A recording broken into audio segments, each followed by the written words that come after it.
Well, moving on, it was India's first SaaS startup to enter the Unicorn Club and is now valued at $3.5 billion. Freshworks took 10 years to enter the Unicorn Club and started from a small suburb near Chennai that the founder says most people have never even heard of. Years joining all the way from Silicon Valley with valuable insights for founders to not just survive COVID-19, but also cash it into an opportunity.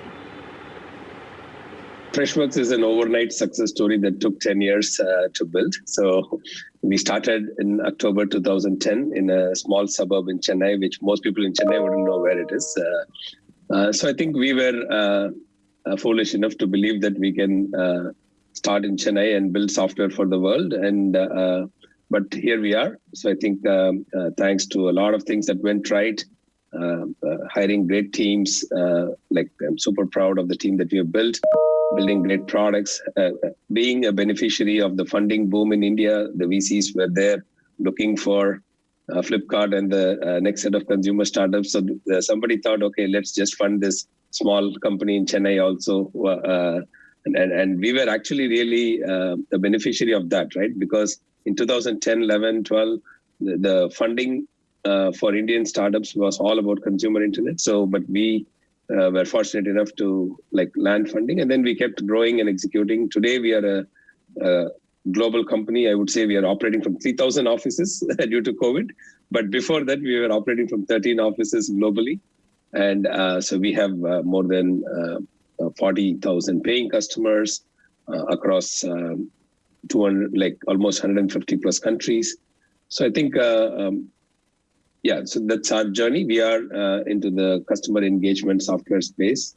Yeah. And I'm grateful for where we are today, given everything that's happening in the world. But Freshworks is still very relevant for customers in terms of helping them do business in a post-COVID world. So I think we are grateful for that. In fact, Girish, because there's always something called golden time, that's what you were referring to. And, that time Freshworks got lucky, Freshdesk, as it was called then. But, there are a lot of young entrepreneurs today, young startups who may not be as lucky. Their venture could be a few months old, a few years old. They may not have the cash to withstand it. And, you've been a role model, like Rajan Anandan said, Freshworks was the first SaaS unicorn. And after that, look at the slew that we've had. What would your advice be to all those that are tuning in? I know they look at you as a role model. They look at you as a success story. They may forget the first 10 years of labor that you may have put in to reach here. But any advice that you have for them? I know they'll be really keen to hear from you. Yeah, so I think the advice has to be very context specific, right? Because there are startups which have raised funding, and they have enough money for 2-3 years. So the advice for them would be to really think about how technology would be relevant in a post-COVID world and really double down, because talent is available now. And many companies are laying off people, and you can actually go and hire as a startup with funding. So you can double down, accelerate your product development, and go for really winning the market. And when the market picks up again, when the buying starts coming up again, hopefully after the vaccine, things will improve shortly. And then they can be well positioned to capitalize on that.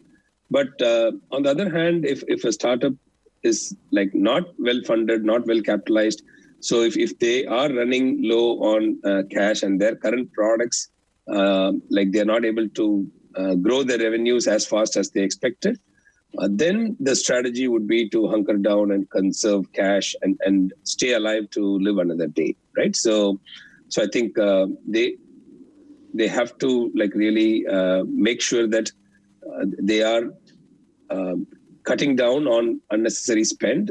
And some of them may have to take the hard call to even, because the growth plans change, right? It was all, the analogy that I give is, it's like a cricket match with suddenly you have a Duckworth-Lewis system because of rain, right? So you may have a big growth plans, but suddenly COVID is like rain and it changed the game. Now you have to rethink the entire strategy and go into a survival mode. So I think it's very context specific on what stage and what market the startup is and their level of funding or capitalization. You want to say anything to those who are specifically in SaaS, because that's something you really understand and you pioneered? Yeah. So in SaaS, I think broadly, I would say for horizontal SaaS companies, which is, when I say horizontal SaaS companies, it's companies that can be SaaS products that can be sold to any company. I think this is COVID is actually short-term pain, long-term gain, because Satya Nadella said it best in April. I think he said we are already seeing 2 years worth of digital transformation in 2 weeks, right? So I think every business is now forced to quickly accelerate their digital transformation, especially when employees are remote and customers are not coming to the store. So I think in the long run, it's a boon for SaaS companies. And so I think we have to work on capitalizing on that opportunity. Definitely in short term, there is pain because many customers themselves, if they are in travel or hospitality, they are going through pain, right? They are going through tough times and they may not be buying right now. So I think, but it's long-term gain.